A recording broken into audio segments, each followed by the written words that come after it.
প্রথমের দিকে আমরা গিট এবং গিটহাব, আচ্ছা গিট হচ্ছে লোকাল রিপোজিটরি, অর্থাৎ আমার এই লোকালে আমি এখানে ফাইল রাখতেছি, এটা তো আর অন্য কোথাও নেই, গুগল বা অন্য কোথাও কোনো সার্ভারে নাই। বাট আমি যখন সার্ভারে রাখবো সেটা হবে হাব, মানে কোনো একটা হার্বে রাখা। তো আমার এটা হচ্ছে প্রাইমারি অবস্থায় গিট বলতে বোঝানো হচ্ছে যে আমার লোকাল রিপোজিটরিটা, অর্থাৎ আমার লোকাল জমা রাখার স্থান। রিপোজিটরি মিন্স একটা স্টোর, স্টোরেজ স্থান। সো এটা হলো আমার লোকাল রিপোজিটরি। তো এই কম্পিউটার থেকে যখন আমি কোনো সার্ভারে রাখবো, সেটা হয়ে যাবে গিট হার্ব, মানে গিট হার্বে। তো গিট হার্বের জন্য ওখানে একটা আমার একটা অ্যাকাউন্ট লাগবে। তো অ্যাকাউন্ট কি করতে হবে, আমরা এখান থেকে সরাসরি এই যে এখানে github.com এ গেলে পরে ওখানে আমরা কি পাবো, আমরা একটা রেজিস্ট্রেশন ফর্ম পাবো।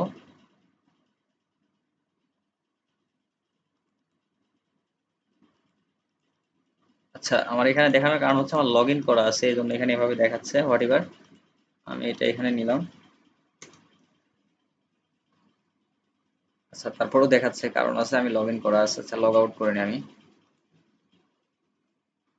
আচ্ছা, এরকম একটা ইন্টারফেস আসবে। তো সেখানে কি করতে হবে, আপনাকে সাইন আপ করতে হবে। সাইন আপের জন্য কি করতে হবে, আপনার ইউজার নেম, ইমেল এবং পাসওয়ার্ড দিয়ে আপনার এটাকে কি সাইন আপ করতে পারবেন আপনি। আচ্ছা, সাইন আপ করার পর আপনি সাইন ইন করে আপনি যে ইন্টারফেসটাতে আমি ছিলাম ঠিক জাস্ট ওই ইন্টারফেসটা পাবেন। আচ্ছা, যাই হোক, এটা গেল গিটহাব। এখন নাও গিটহাবে, গিট থেকে আমি গিটহাবে যখন কোনো কিছু রাখবো, তো গিট হচ্ছে কি আমার হচ্ছে লোকাল রিপোজিটরি। তো আমি এখানে একটা ফোল্ডার ক্রিয়েট করলাম। এরপরে তার আগে অবশ্যই আপনার কম্পিউটারে গিট ইনস্টল করা থাকতে হবে। আচ্ছা, গিট ইনস্টল করার জন্য আপনাকে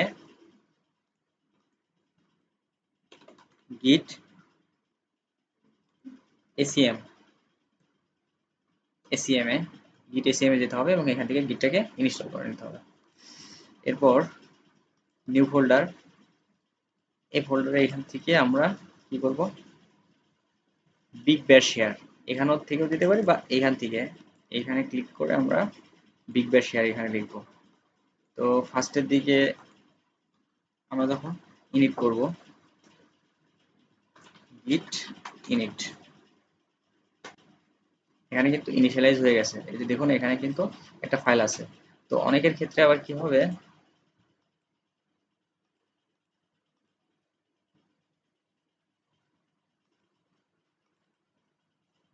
রাইট,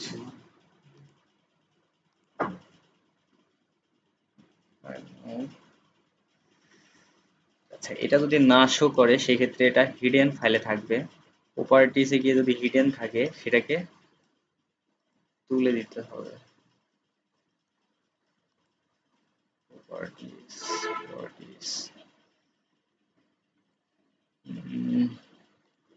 শেয়ার ভিউ, হ্যাঁ ভিউ, এই যে ভিউ, এখানে hidden item option, change and folding setting, এই যে এই ফোল্ডারটা, ঠিক আছে। তো আমার এইখানে দেখুন এই জায়গায় যদি আমি ডন্ট শো দিয়ে দিই এবং অ্যাপ্লাই করি, এই যেটা কিন্তু চলে গেছে। তো অনেকের আবার নাও আসতে পারে, ওখানে দেখা যাচ্ছে আপনি এখানে ইনিট করছেন বাট এখানে আসে নাই, সেক্ষেত্রে কিন্তু এ ধরনের কাজটা হতে পারে। সেক্ষেত্রে কি অপশনে যাবেন, চেঞ্জের এখান থেকে ভিউ এবং শো এখানে দিতে হবে। আচ্ছা, শো হয়ে গেল। তার মানে কি আপনার একটা প্রজেক্টের জন্য, ঠিক আছে, এই ফোল্ডারে যা রাখবেন, ঠিক আছে, এর জন্য একবার গিটকে ইনিশিয়ালাইজ করে নিতে হবে। তো এখানে অনেকগুলো ফাইল আছে যেটা গিটকে ইনিশিয়ালাইজেশন করার জন্য, ঠিক আছে। সো এখানে আমরা একবার স্ট্যাটাস দেখতে পারি, গিট, গিট স্ট্যাটাস, কোনো ব্রাঞ্চ বা কোনো কিছু নেই, ঠিক আছে। তো আমরা এখানে একটা সিম্পল একটা ফাইল তৈরি করলাম, ইন্ডেক্স ডট পিএসপি, চেঞ্জ করে দিলাম। আচ্ছা, এখন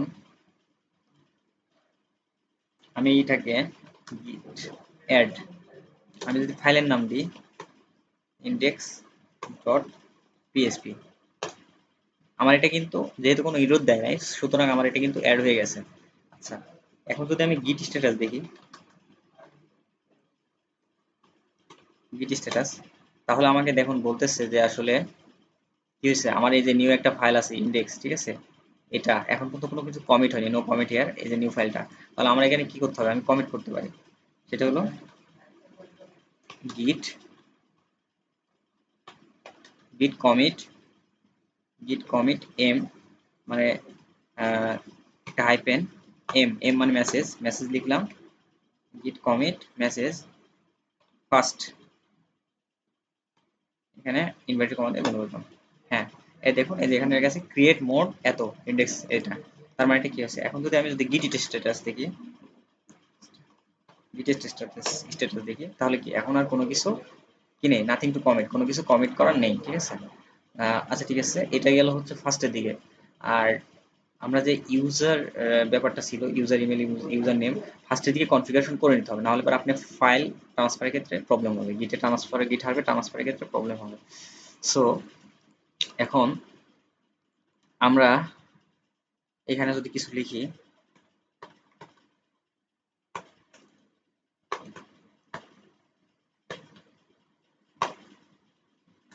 হোয়াটএভার আমি যাই লিখি না কেন সমস্যা নাই। তো এই হলো ব্যাপার। আর এখানে যদি আমি আর একটা ফাইল করি, দেখা যাচ্ছে হোম, আচ্ছা টেক্সটে থাক হোম।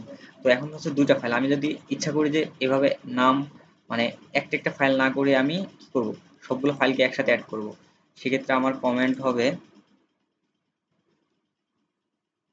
গিট অ্যাড স্পেস ডট, আমার কিন্তু সব কমিট হয়ে গেছে, সবগুলো অ্যাড হয়ে গেছে। কিন্তু আমি যদি গিট স্ট্যাটাস দেখি, দেখুন আমার এখানে দেখাচ্ছে কি যে ইন্ডেক্স এটা কি মডিফাইড, কারণ আমি এটা কমিট করছি, যদি কমিট না করতাম ফার্স্ট টাইমে যদি সবগুলোকে একসাথে অ্যাড করা চাইতাম তাহলে পরে কি দেখাতো, এখানে দুটাই নিউ ফোল্ডার দেখাতো। তো আমি এখানে কি করব, গিট কমিট ড্যাশ মেসেজ কি লিখবো, second S E C O N D second. আচ্ছা, আমার কিন্তু এই যে টু ফাইল কি হয়েছে লেখা আছে, কিন্তু টু ফাইল চেঞ্জড, হ্যাঁ। তো এখানে কি আমার দুইটা ফাইলে কিন্তু ক্রিয়েট হয়ে গেছে, এখানে একটা লেখা দেখাচ্ছে কারণ আছে, কারণ দ্বিতীয়টা মডিফাই হচ্ছে কারণ হচ্ছে প্রথমটা আমি নাম দিয়ে কমেন্ট করছিলাম, এখানে প্রথমটা আমি হচ্ছে কি করছিলাম, এই যে এখানে নাম দিয়ে কমেন্ট করছিলাম, একবারে কমেন্ট করি নাই।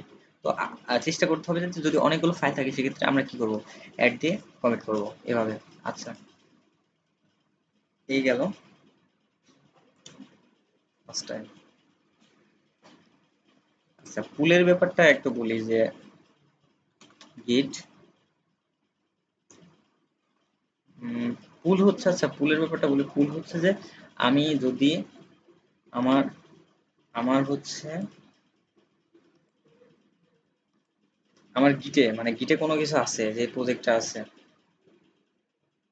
গিটের এই প্রজেক্টটা, ঠিক আছে, এই প্রজেক্টটা দেখা যাচ্ছে আমি এখান থেকে এডিট করলাম, ঠিক আছে। এখানে এডিট অপশন আসে না কারণ আমার সাইন ইন করা নাই। এডিট করার পরে আমি যদি এখান থেকে এডিট করার পরে যদি আমি যদি আবার আমার লোকাল রিপোজিটরিতে আমি যদি আমার লোকাল রিপোজিটরি যদি সেই চেঞ্জটাকে দেখতে চাই, সেক্ষেত্রে আমাকে পুল কমেন্ট ইউজ করতে হয়। আচ্ছা, যাই হোক পরে আবার হবে, এখানেই শেষ।